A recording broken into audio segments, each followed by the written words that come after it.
Good morning, or depending on when you're watching this, good afternoon, good evening, or good night. My name's Ross, and I was always told I had a voice for radio, so I've made a podcast. But we're not watching a podcast today. No. We are watching a video from the St Austell down in Cornwall in the UK Regional Championships. Now, this happened in the expanded format, so all the sets are legal from black and white all the way through to breakpoint. We are playing 50 minutes and we are playing best of 3. Huge thank you to Vinnie Gardner and all at Mad for Miniatures for making us especially welcome and comfortable and doing everything they could to help. They are lovely, lovely people. If you're in the area, if you're in Cornwall in the UK, check them out. As always, ladies and gentlemen, grab yourself a nice cold beverage or warm, I don't want to tell you what to do, and enjoy this game from St Austell Regional Championships. Best of 3, 50 minutes, black and white to breakpoint. Okay, ladies and gentlemen, so on the left we have my good friend Nick Pearce, and on the right we have another lovely chap I like rather a lot, and this is Ryan Sinclair. And both of these lovely people are going to be playing Speed Darkrai lists. We have a Speed Darkrai mirror match going on, ladies and gentlemen. It's going to be wonderful. So Nick starts with a Darkrai, and Ryan has started with an Oblivion Wing Eviltal. And he plays a Trainer's Mail straight away. That's going to let him look at the top 4 cards of his deck. He can find any trainer card there, item, supporter, stadium, and pop it into his hand. He's grabbed a Sycamore. Now, this is a really good turn 1 supporter. It allows you to discard your hand and draw 7 more cards. It's very aggressive. And this Darkrai deck is built to be aggressive. We see a Reverse Valley there, and what I love about Reverse Valley is that you can only play you cannot play a stadium if there's already a stadium out. So Reverse Valley, one side, it's one of these stadiums that affect both sides differently. One side, your Dark Pokemon do 10 more damage. The other side, your Metal Pokemon take 10 less damage. Oh, we see a Dark Patch right away. Now, we actually had to discard a VS Seeker and a Dark Patch with that Sycamore. Not ideal, but needs must. He got a Dark in the discard, he drew into a Dark Patch, and that's the item card that allows you to attach a Dark from your discard to one of your bench Dark Pokemon. And he discards another 2 Dark Energy with Ultra Ball. Now, we've just seen that Dark Patch, but Oblivion Wing Eviltal's Oblivion Wing attack, see where I got the name from? Yeah, that's right. Deliberate.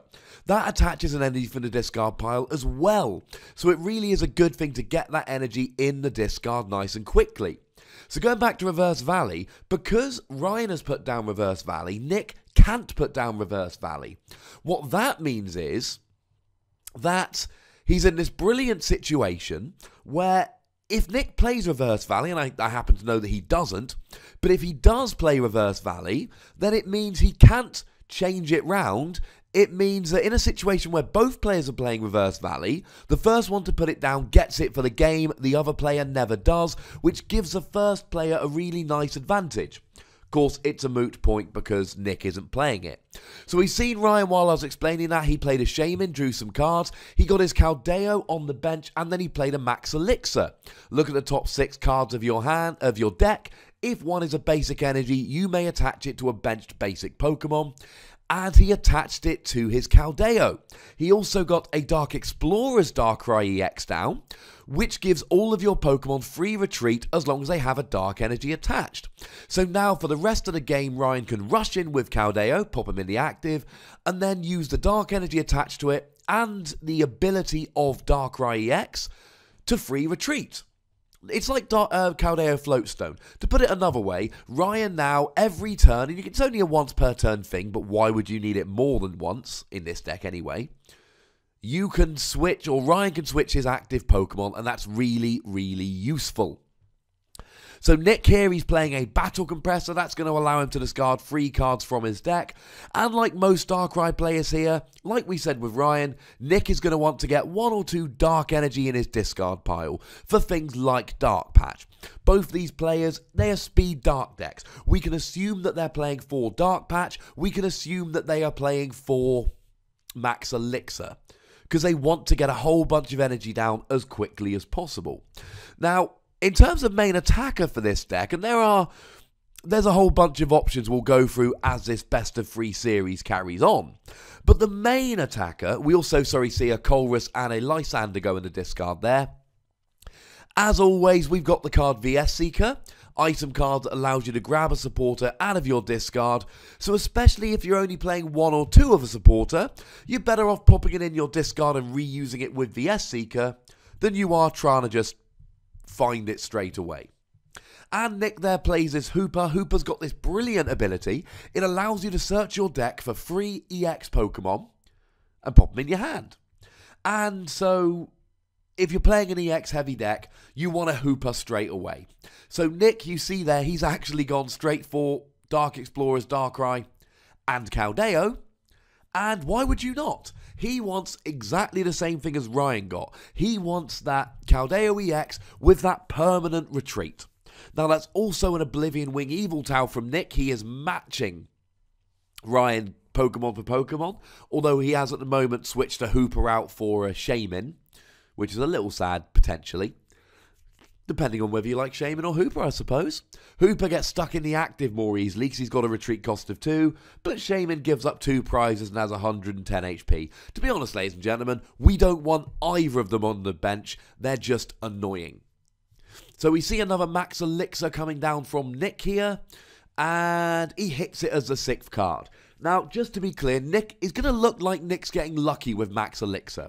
Now, I watched the first 10 minutes of this game, actually, and my computer crashed, but not the rest of it. But I played Nick in top 8, and I think he hit every Max Elixir. He might have missed one.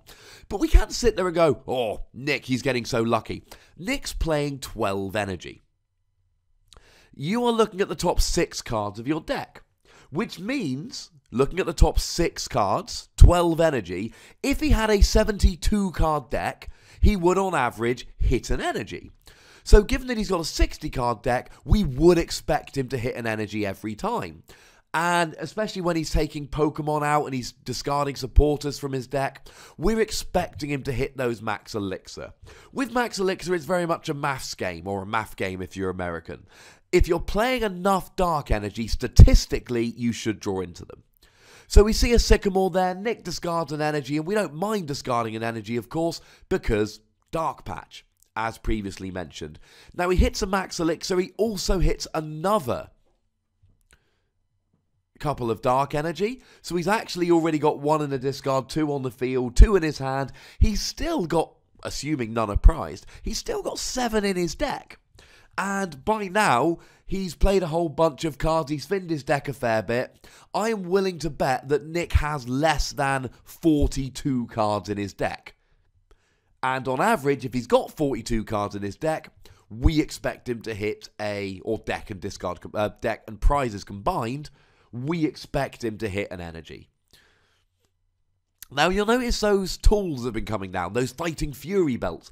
These are becoming a staple in basic decks like this. They have almost, oh, here we go, is he going to hit it? I mean, he should. Statistically, he should. Oh, there we go, card number 5. He ain't getting lucky, ladies and gentlemen. He is playing enough basic energy that he's given himself, essentially, a free ride to an extra energy attachment with Max Elixir. We are expecting him to hit Max Elixir at this stage. And he does. As I've said, he ain't getting lucky. He has built the deck in order to take advantage of this.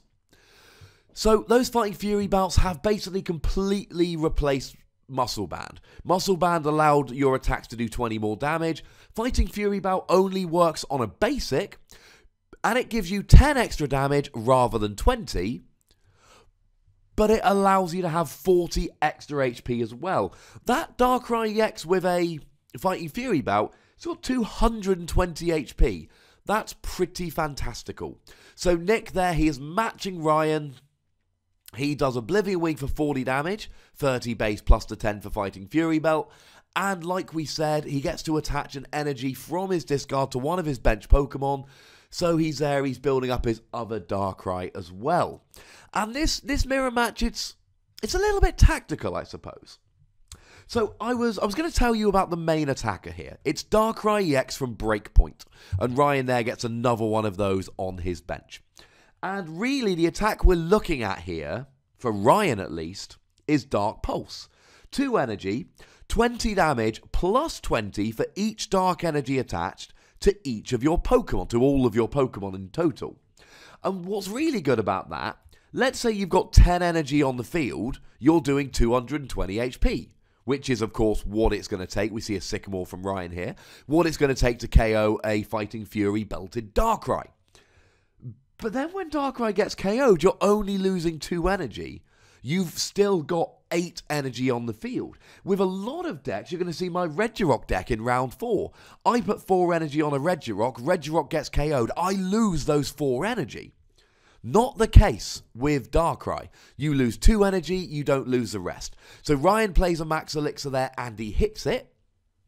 And he pops it on the Breakpoint Darkrai. No prizes for guessing what Ryan's going to be trying to do here. He's going to be wanting to use that big Dark Pulse attack with the Breakpoint Darkrai. But the thing is, it's a bit of a game of chicken at the moment. They've both got a non-EX in the active. And they're both going to want to force what we refer to as the 7 prize game. What we mean is, you are going to try and make your opponent KO an Oblivion Wing Yveltal. It's a non-EX, it gives up 1 prize. But then, in order to take 6 prizes, or 5 prizes I should say, they're going to have to KO 3 EXs. They KO an Yveltal, 1 prize, KO an EX, 3 prizes, KO an EX, 5 prizes, but then there's no 1 prize Pokemon left, so they're going to have to KO another EX in order to win the game, essentially taking 7 prizes rather than 6. So what you don't want to do here is be the first person, the one that KO the non-EX Yveltal, because you're not really getting any closer to winning by doing that. It doesn't actually advance your game state. And what it also does, we've got this end card in the expanded format. Shuffle your hand into your deck, draw a number of cards equal to, and both players do this, equal to the number of prize cards you have remaining.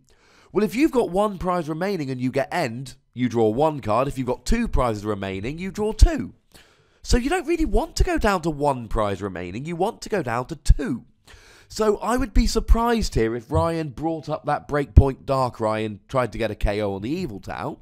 What you're far better off doing at this stage is sitting back, putting your energy down, setting up, and if you do want to take that big prize with the Breakpoint Darkrai, what you really want to be doing here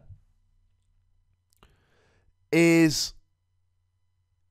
what you're really going to be wanting to do with this big attack is, using a Lysander to get a KO there. Now, I don't know exactly what the players were talking about. I don't know if they were talking about whether Ryan's attached an energy or not. I'm not 100% sure.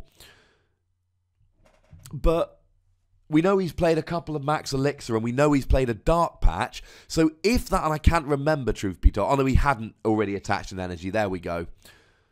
Yeah, so we saw it, and yeah, so I was going to say, I thought he attached 2 Yveltal last turn, plus the 2 Max Elixir, plus the Dark Patch, plus the second Dark Patch.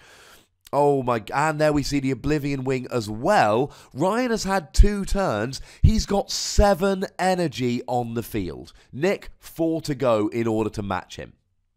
Although actually, yeah, because then they will both have had 1 attack. So before he attacks, Nick needs 7.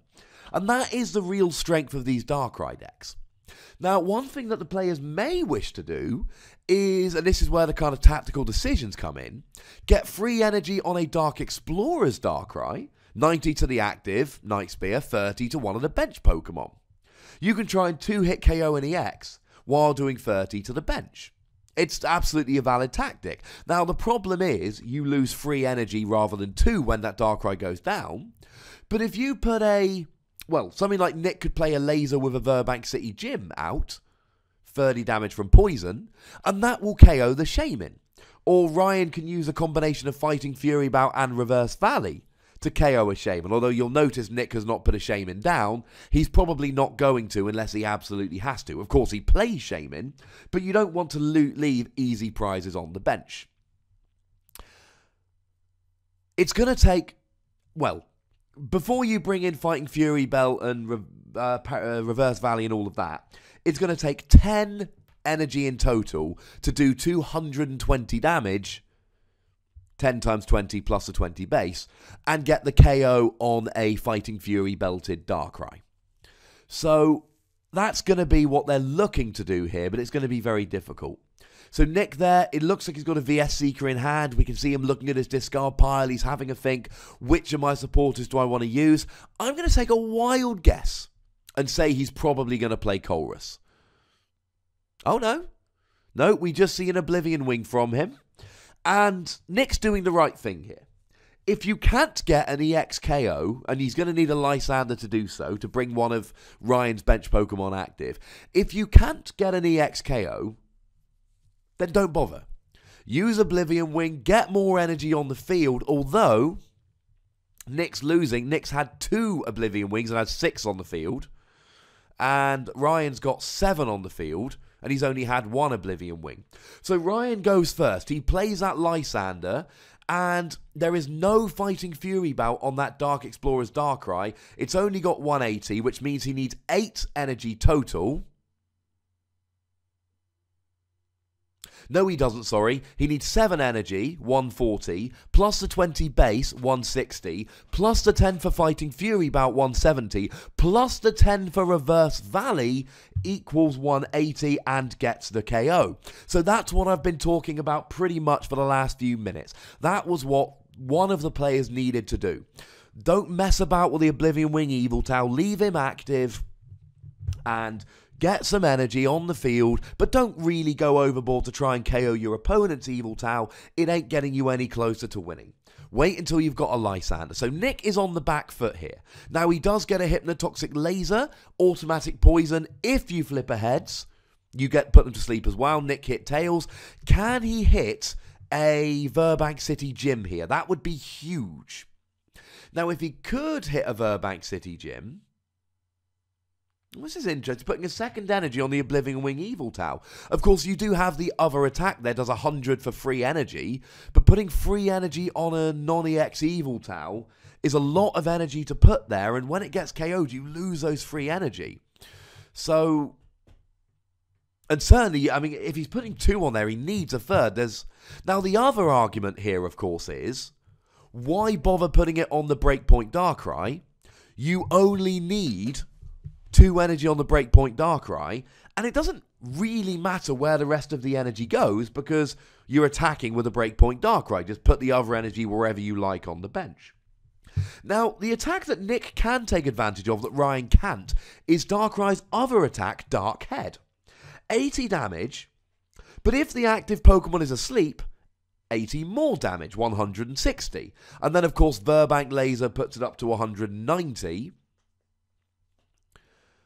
And it's annoyingly not enough to get the KO, which is a little bit frustrating, but what can you do? So there is the chorus from Nick we suggested was going to be coming soon, and he's going to get 8 cards there. Thank you, Nick. Much obliged. They were asked very kindly that if they were to knock the camera, would you mind straightening it back up again?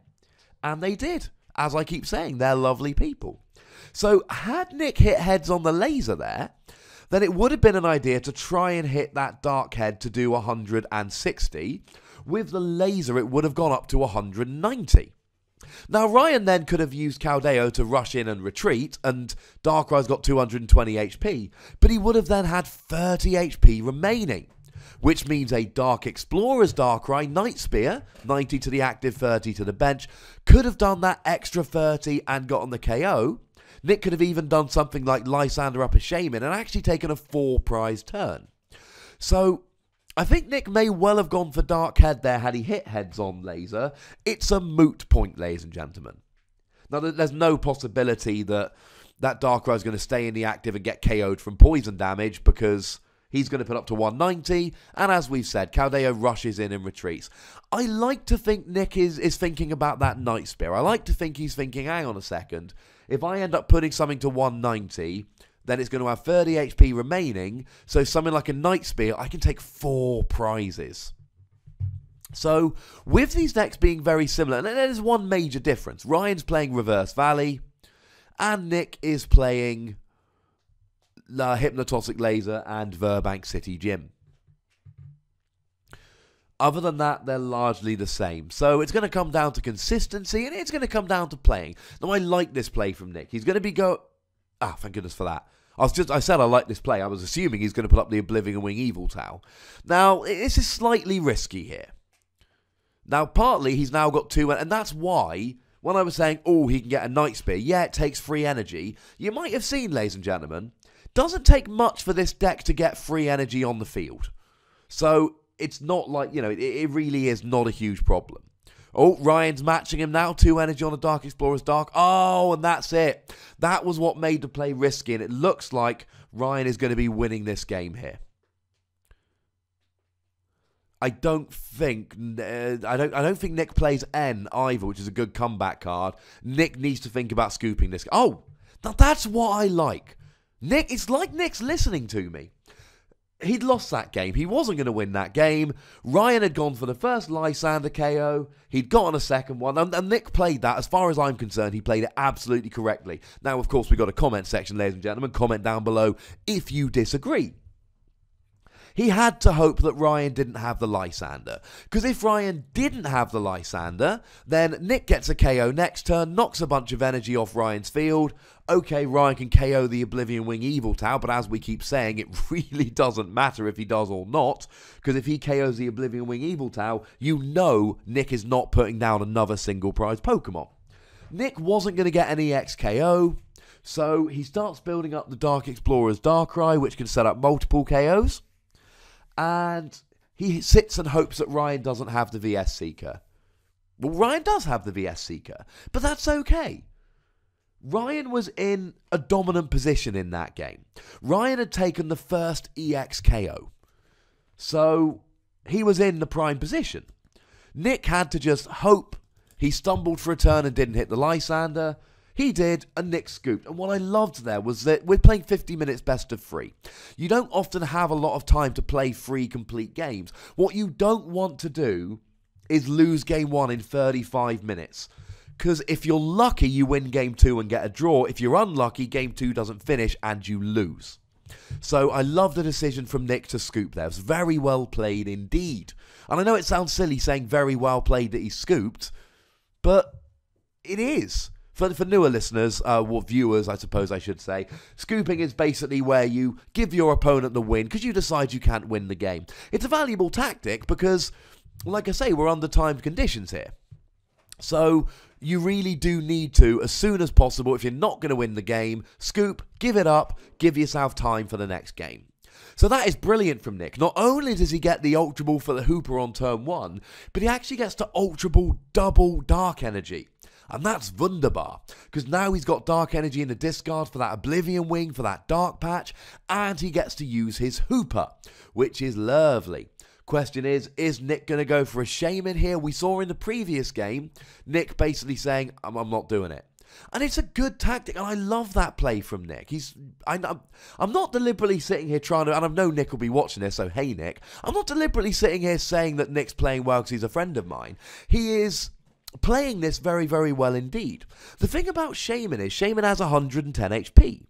So we know that Ryan plays Reverse Valley. We know he plays Fighting Fury Belt. So a Dark Explorer's Darkrai, 90 damage from Night Spear, with a Reverse Valley and a Fighting Fury Belt does 110 damage for just 3 energy. Now we saw in the previous game Ryan had to get a whole bunch of energy down in order to do big KOs with the Breakpoint Darkrai.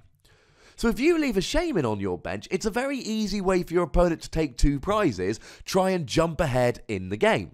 And there's a max elixir for an energy, as we've said.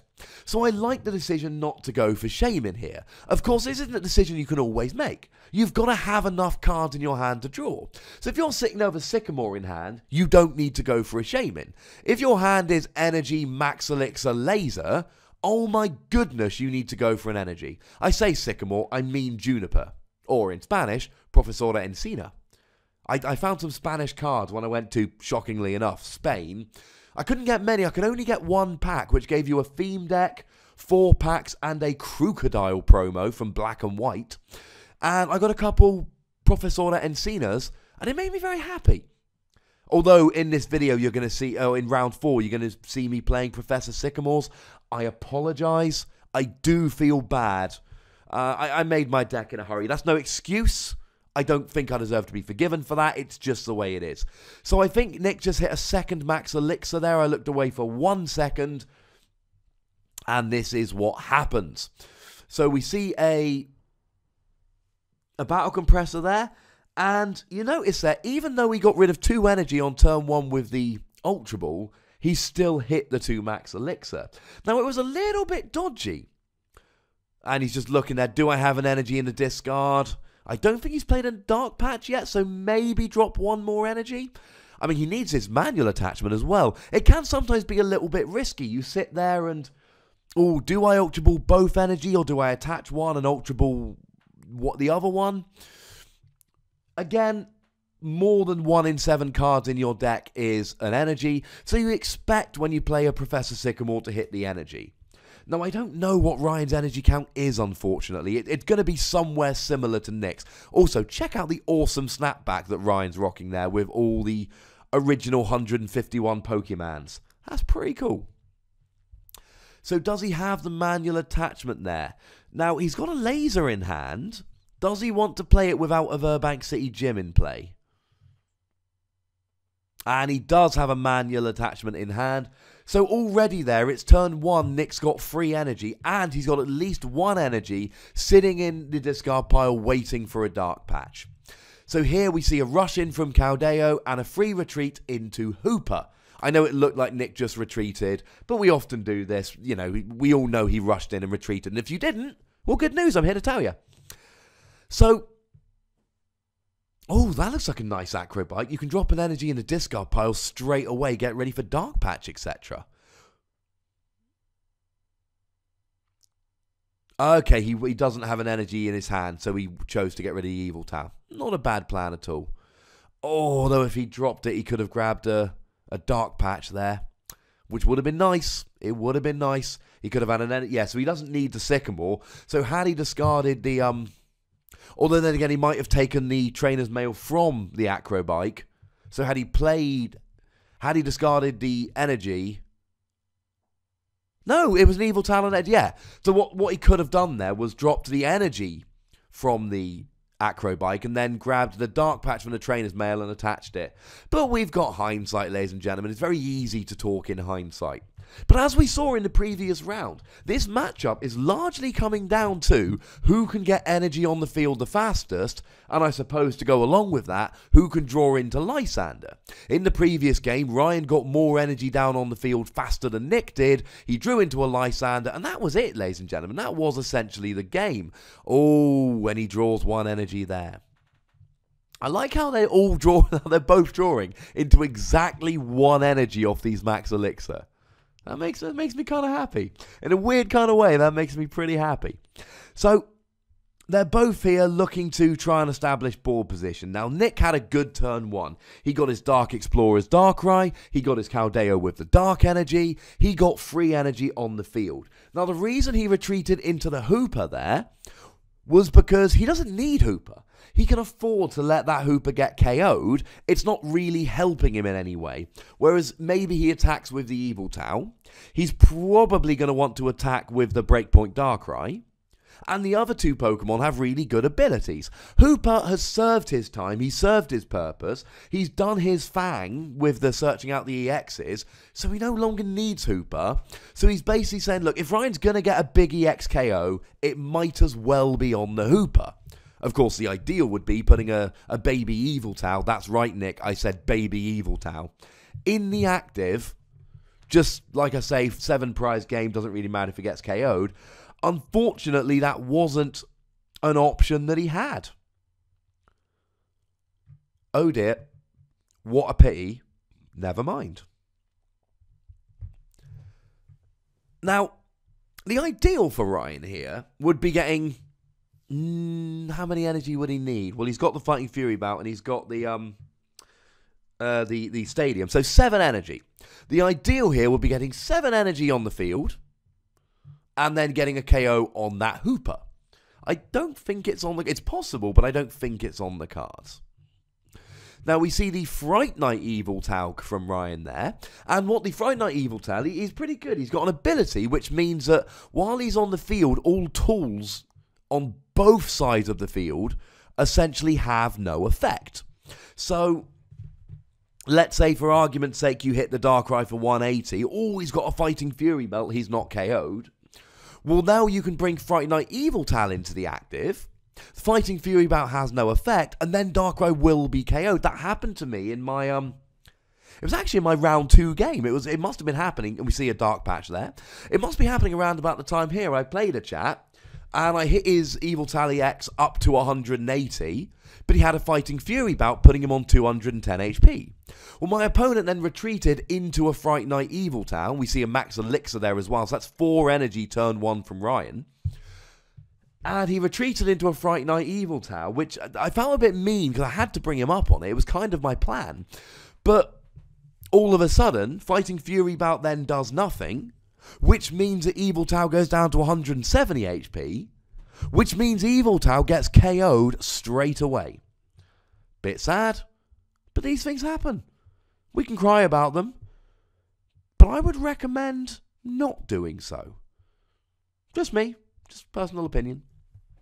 So, Ryan's got the 4 energy down. Now he's choosing to keep the Darkrai in the active, although he doesn't really have much of a choice. And this is the turn for Nick. This is it.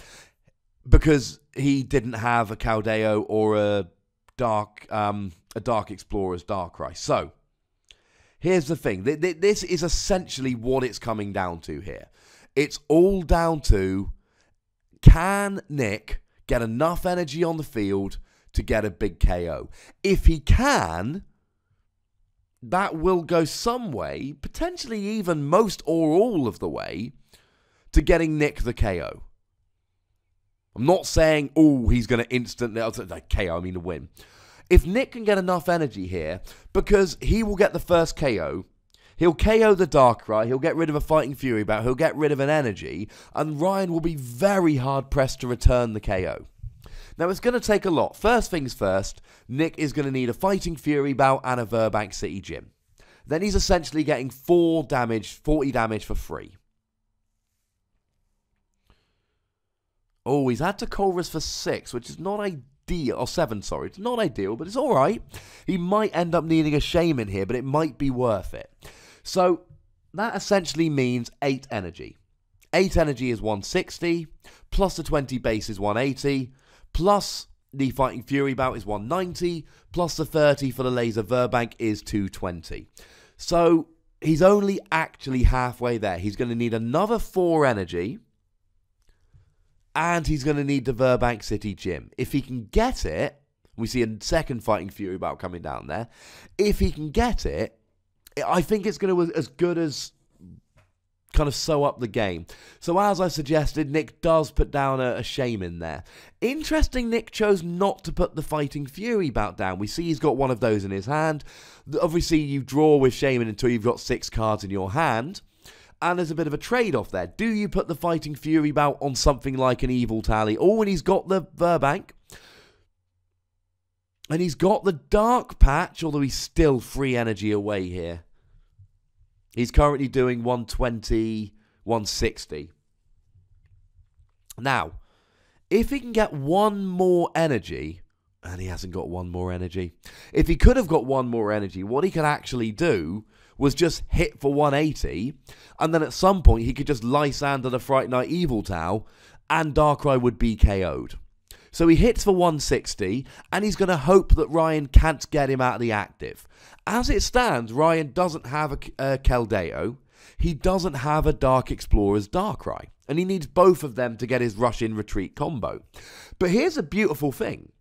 Usually, a player would do what Nick's done. Search for Hooper, use Hooper to search for Caldeo and Darkrai. Well, Ryan can't do that. Ryan only has 2 bench spaces remaining. Fitting with the theme of the video game, you can have 6 Pokemon in play, 1 in the active, 5 on the bench. So if Ryan searches for a Hooper here, he only has 1 bench space remaining. So it's either a Dark Explorer's Darkrai or a Keldeo. So here he's had to search for the Caldeo. Now, interestingly enough, he's actually Ultra Balled and Ultra Ball. Obviously, the ideal there would be using both Ultra Balls, 1 to grab a Caldeo and 1 to grab a Dark Explorer's Darkrai. But doing that means that for every Ultra Ball you play, you have to discard 2 cards in your hand, which means you have to discard 4 cards from your hand. And in a lot of situations, ladies and gentlemen, you're not in a position to discard 4 cards from your hand. This is why people play cards like Execute. Did he just discard 2 other cards with a Sycamore? Because honestly, ladies and gentlemen, I might have counted that wrong. If I have, put it in the comments. But if he had enough cards and he was going to Sycamore anyway, because he Ultra Balled 2 cards and then he Sycamored 2 cards. So if you just swap,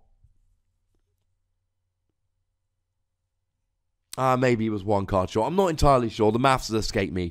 But essentially, if he could have searched out both of them there, that would have been really, really good. Maybe he didn't quite have enough cards. Anyway, so he needs here the Dark Explorer's Darkrai, and he's got another energy. But then, if he attacks with that Darkrai, he's not getting the KO. So he's going to need to rush in and retreat and put the other Darkrai active. Although, and it's a little convoluted, but bear with me here. That Darkrai is currently on 160. Which means that if Ryan rushes in and retreats, then he can put the other Darkrai active, and he's got a Darkrai on the bench with 160 damage. Nick can then use a Night Spear to do 30 damage to the Darkrai when it's on the bench, putting it at 190 in total. At which stage, Nick can then Lysander a Fright Knight Yveltal, and because the Fighting Fury Bout would do nothing, it would get KO'd. Now, as I've said, it is a convoluted way to do things, but it might work. So Ryan there, he plays a Trainer's Mail. From that, he grabs a Max Elixir. And no, he's not got really, he's only got 4 energy. That's 100 damage. 120 because he's got his Stadium and the Fighting Fury Belt. Okay, so now we've got 5 energy. That's still only 140. That's not even close, to be honest. He's going to need 8 energy. He's going to need 9 energy. He's going to need 9 energy. And he's only got 5. He needs another 4 to get the KO. And here, Nick got going fast. And to be honest, it might just be that he went first. Although that's going to be hard for him because it means that Ryan's going to go first in game 3. But Nick put on so much pressure so quickly that Ryan now, he's in a position where he's kind of got to hit Nick. He's already got a half KO Darkrai. And it's going to be very difficult for him to really put on enough pressure. Oh, I'm not sure I agree with this play. Oh, see, there's an awkward decision to make here. Ryan could have put that energy on Caldeo, rushed in and retreat to a fresh Darkrai. That poison damage is irrelevant. That Darkrai's going down this turn. But the thing is, if he does that, maybe Nick gets a KO on the fresh Darkrai, and then Ryan's still got a Darkrai with 160 damage on.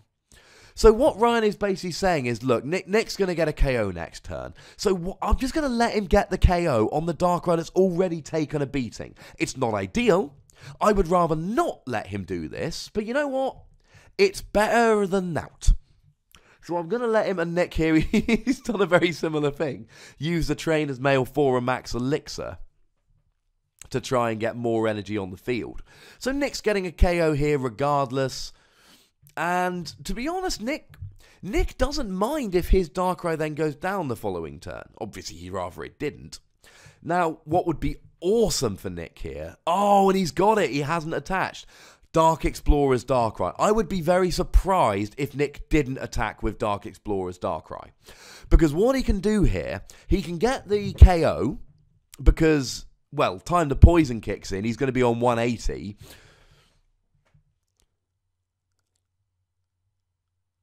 Oh, now a Lysander here would have been amazing. Because he could have actually dragged up the Fright Knight Yveltal, hit that for, well, 100 plus maybe laser, and KO'd the Darkrai with bench damage because the Fighting Fury Bout would have done nothing. Either way, Nick here, he's going to be able to hit that Darkrai to get the KO, and then he gets 30 damage on the bench, and the half KO Darkrai is now no longer in the active. It's going to force Ryan to have a Lysander in order to get a KO. So a good play again from Nick here. I really like the way Nick's playing this game. He seems to be doing everything correctly. He puts a 30 bench damage on the other Darkrai, bringing it down to a more manageable 190 HP. And he has saved his Darkrai on the bench. Now, that Darkrai that Nick's now got active can go down. If it goes down, Nick's going to lose free energy. but it's got 220 HP. Ryan's got 4 energy on the field. Now, Ryan's got, as with every turn, he's got a decision to make here.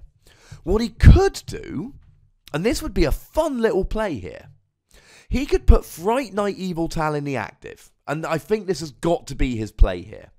He puts Fright Knight Eviltal in the active. He's going to need 1 more energy, which he's got. And the attack there will do 60 damage to the active Darkrai and 60 damage to a benched EX. Which in this respect would be the Darkrai that's got 160 damage on, which would get the KO. Now, it would actually get rid of the Fighting Fury bout in essence, but even if it didn't, it would still get the KO, because it would put him on 220. So Ryan here, he's playing small ball. He's going small. He's going baby Eviltal, because he's behind, and I like this play from Ryan here. He's behind in the game. He's not going to win the EX smashing competition, which Nick has taken the advantage in. He ain't going to win by smashing EXs. But maybe he can pull out a victory by stalling with Baby Eviltal and building up some Pokemon and essentially switching it round. Nick's 2 prizes up. Ryan is this turn going to get those 2 prizes back. But then what does he do from there? Now, if he can attack with that Fright Knight Eviltal 3 times, he'll win the game. But there's no way that's going to happen. So it's kind of a moot point. Worst case scenario, it's going to take Nick 2 turns to KO it.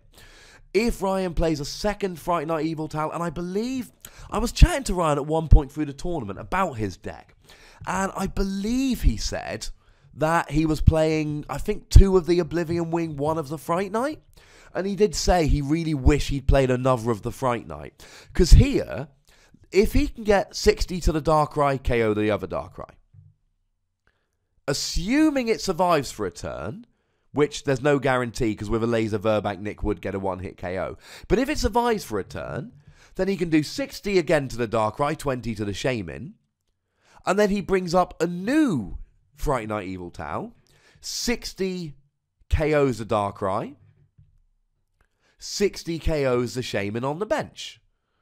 And that would be awesome. That will work. Unfortunately, it doesn't look like something he's going to be able to do here, unfortunately. Because here, okay, let's say he gets a KO on the Darkrai. I mean, Ryan has a route to winning here. The route to winning is he now pokes away at that Darkrai that's in the active, using his 2 Eviltals. And then he KOs that Shaman on the bench, using a Lysander and his Breakpoint Darkrai that's on the bench. That's his essential route to victory here. I don't think he's going to be able to do so. Nick, for his part, Nick's doing well with the EX smashing. That's what he wants to continue doing. Although, having said that, he kind of needs to take care of that Fright Knight Eviltal. A Laser Verbank here would be awesome.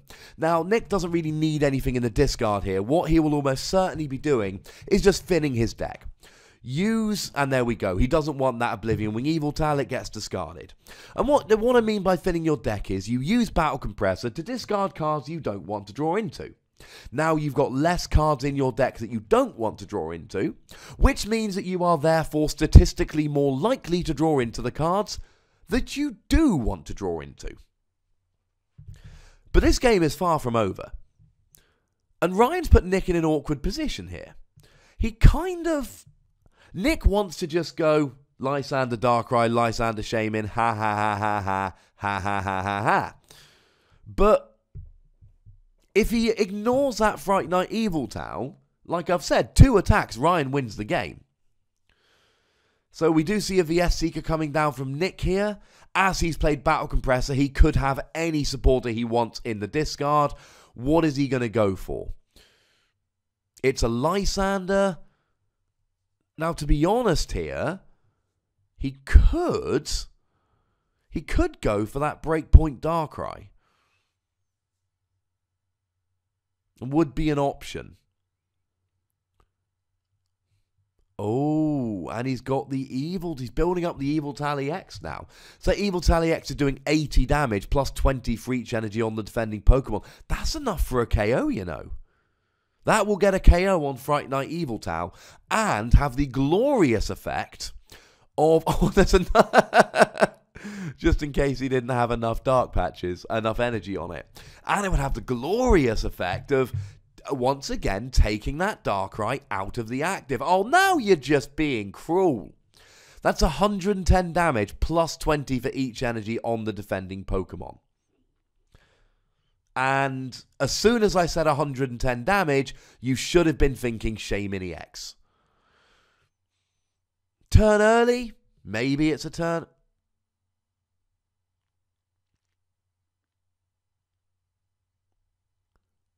Oh, okay. No, okay. I see what he's doing here. He needed the laser there because Night Spear does 90 damage. Plus 10 for the Fighting Fury bout, so we needed the laser to put the poison to do it up to 110 between turns, KO the Shaymin. And he gets 30 on that Darkrai EX. And we know that Nick's got that Evil Tal on the bench. And that's how we know Nick's going to win this game. Because even if that Darkrai EX goes down, Nick has got a 4 energy Evil Tal EX sitting there on the bench, which is doing 110 damage plus 20 for each energy attached to the active Pokemon, plus maybe potentially more if he can play some lasers, etc. It is not looking good for Ryan here. Sorry, Ryan, I like you as a person. As a person, me and you get on. I've always found you to be an amenable chap. But in this particular game, you should consider giving up. Not in general, not in life, just in this game. Because I don't think you're going to win this game. Now, somewhat saddeningly, this is Ryan's penultimate tournament in the Pokemon trading card game. He's a lovely chap. I've had the pleasure of playing him a few times in various tournaments and hanging out with him at others. He is going off to join the Navy. He's not going to have enough time to play Pokemon. So he's playing this regional championship and he's going to UK Nationals, which are happening in May in Liverpool, which I won't be at because my brother's getting married. Boo! Etc. But Ryan will be that, and that will be his kind of his swan song from the Pokemon trading card game. So it's nice to get Ryan on stream one last time before he gives up playing Pokemon and goes to be a real grown-up in a bit of the old Navy. Nick, on the other hand, I hope anyway, because as I keep saying, Nick is one of my best friends in the Pokemon world. He's going to be around for a while. Now, this tournament holds special significance for Nick, because if Nick is able to top cut this tournament, and both these players are 1-0 as we watch them, if Nick is able to make top 8 in this tournament, he will make it all the way into the World Championships. He will hit his 300 championship point threshold. He will get into day 1 of Worlds. So how much damage is Ryan doing here? He's got 7 energy, which is 140, 160. Oh, he's doing loads here. So he's doing 7 energies, 140, 160 because it's got 20 base damage, 170 for the Stadium, 180 for the Fighting Fury bout. Add the 70 that's already on, and he's doing a huge amount of damage. But what he really... And that's a dowsing machine for a Lysander. I was just thinking he needs to be going after that Evil Tau. Oh, has he got it? 1, 2, 3, 4, 5, 6, 7, 8, 9, 180. That's not enough. No, that is enough. He's got 1, 2, 3, 4, 5, 6, 7, 8, 9, 180, 200. That's 220. That's the KO. What a play from Ryan there. That was beautiful. And I've said these decks can get the damage on the field quickly. 9 energy is 180 damage, plus the 20 base is 200, plus the 10 for the Stadium is 210, plus the 10 for the Fighting Fury bout is 220. Was I speaking too soon when I said that Ryan should give up this game? Because how much damage is Nick doing here? Now, with a laser Verbank, he's doing 130, which is 190. Which isn't actually enough. Does he play Zerosic, though? No, he doesn't. If he played Zerosic, that would be game right here. So things are getting choppy for Nick here. So maybe... And I said that deciding when to give up and go to the next game was a skill. Maybe I was speaking too hastily here. Maybe Ryan's in a better position in this game than we thought he was. Because there's going to be no Lysander from Nick here. Now, he's currently doing, like I say, 100 damage. And that Darkrai has got 100 and... now what? That was just a bit of a ruling thing. I'll get to that in a second. Oh, essentially, Nick accidentally revealed card number... Nick accidentally revealed the 8th card when you're only supposed to... 9th card when he was only taking 8 off the Colress. What a judge would have done in that situation, the correct ruling generally is, as long as it's kind of a one-off, you've got an information, you do not shuffle your deck and randomize it, common misconception. All you do is you put the card back on top of the deck, but you show your opponent so that your opponent has the same information that you do. Although that can be depressing if it's the card they really want next turn and you know they're going to draw into it. There is no judge here. These are two good players, two friends, and they decided, let's not call a judge, let's just go for it. So Nick is going for broke here. He's put a Shaman on the field, and he kind of had to put a Shaman on the field. He had no choice. Now, that Shaman's going to get KO'd next turn if Ryan's got a Lysander. Hey, you know what, ladies and gentlemen? It doesn't really matter. Ryan's got a boatload of energy on the field. Even if that Darkrai goes down, he's still got 7 energy on the field. Ryan is KOing... I mean, I think he's got enough to KO the Hooper. No, we would need a Fighting Fury. No, I think he's got enough to KO the Hooper. Assuming I'm remembering correctly, it's got 170 HP. Now, here's a twist. Can he get that Darkrai going? Now, he will have, assuming a second energy... That's 120, 140, 170. That will be enough. So if Nick can get another energy on that Darkrai, he will have 7 energy. Sorry, 6 energy is 120. Plus 20 base is 140. Plus 30... Oh! Wait, no, because he hasn't got a Verbank down yet. So as it stands, he'd be doing 3, 4, 5, 6, 120, 140... 150 to 10. So he would... I think he'd be okay.